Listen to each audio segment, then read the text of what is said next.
Praise the lord. ఈరోజు ఒక సామెత నేర్చుకుందామా? సామెతల గ్రంథం 23వ అధ్యాయం 22వ వచనం. నిన్ను కనిన నీ తండ్రి ఉపదేశం అంగీకరించుము. నీ తల్లి ముదిమి యందు ఆమెను నిర్లక్ష్యం చేయకుము. తల్లిదండ్రులు ఉపదేశం చేస్తూ ఉంటారు. మన తల్లి గర్భంలో 9 నెలలు మనల్ని మోసి మనల్ని కంటుంది. ఆ తర్వాత తల్లిగా ఆ బిడ్డకు చేయాల్సినవన్నీ చేస్తుంది. పాలు త్రాగే వయసు నుంచే పిల్లలతో మాట్లాడుతూ ఉంటది.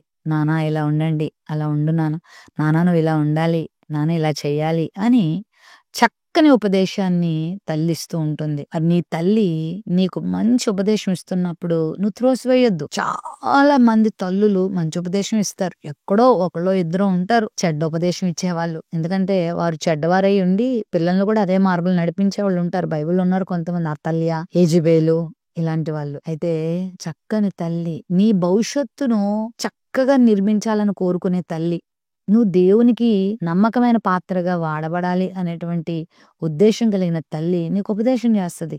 విను, దానికి లోబడు, త్రోసివేయొద్దు. మా అమ్మ ఎప్పుడు ఇలాగ చెప్తది, మా అమ్మ మాట నేను వినేదేంటి, మా నాన్న మాట నేను వినేదేంటి అని ఎప్పుడు అనుకోవద్దు. భక్తి కలిగిన తల్లిదండ్రులు, ప్రార్థించే తల్లిదండ్రులు, నీతిని యథార్థతను చేపట్టిన తల్లిదండ్రులు నీకున్నప్పుడు వాళ్ళు చెప్పే బోధన త్రోసివేయద్దు, లోబడు. ముదిమి యందు నీ తల్లిని నిర్లక్ష్యం చేయొద్దని కూడా ఇక్కడ మనం వింటున్నాం. చాలా మంది తల్లిదండ్రులకు అన్నీ ఉన్నప్పుడు వాళ్ళ నుంచి అన్నీ రాబట్టుకుంటారు. వారు బలాన్ని వాడుకుంటారు, వారు ధనాన్ని వాడుకుంటారు, వారికున్న ఆస్తిపాస్తులన్నింటినీ చేజిక్కించుకుంటారు. వారు ముదిమికి వచ్చినప్పుడు అంటే వృద్ధాప్యంలోకి వచ్చినప్పుడు వారు నిర్లక్ష్యం చేస్తారు. అస్సలు అలా చేయొద్దు. వృద్ధాప్యంలో వారిని సంతోషపరచు. వారు వెళ్ళిపోయే టైం, ఈ ప్రపంచాన్ని వాళ్ళు వదిలిపెట్టే ఆ సమయంను ఆనందంగా గడపనిద్దాం, సంతోషింపని. వారికి ఏం కావాలో వారి అవసరాలేంటో తీర్చు.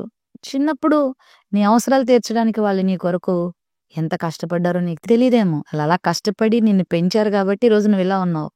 మరి వారు వృద్ధాప్యంలో ఉన్నప్పుడు నువ్వెందుకు నిర్లక్ష్యం చేస్తున్నావు? ఒకవేళ పిల్లలు లేని తల్లిదండ్రుల సంగతి ఏమో కానీ, ఒకవేళ నువ్వు తల్లిని తండ్రిని గనక కలిగుంటే దయచేసి వారిని నిర్లక్ష్యం చేయొద్దు.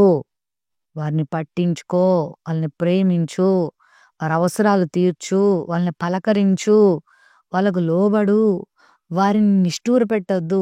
ఒకవేళ వాళ్ళు సరైనటువంటి మార్గంలో లేరేమో, త్రాగుబోతులుగా, మరి ఒకవేళ అపరిశుద్ధమైన మార్గంలో ఉంటే వారిని చక్కగా దైవికమైన మార్గంలో నడిపించడానికి సాయశక్తిలా ప్రయత్నం చేయి. వృద్ధాప్యం ముందు వారిని వదిలిపెట్టద్దు సుమా.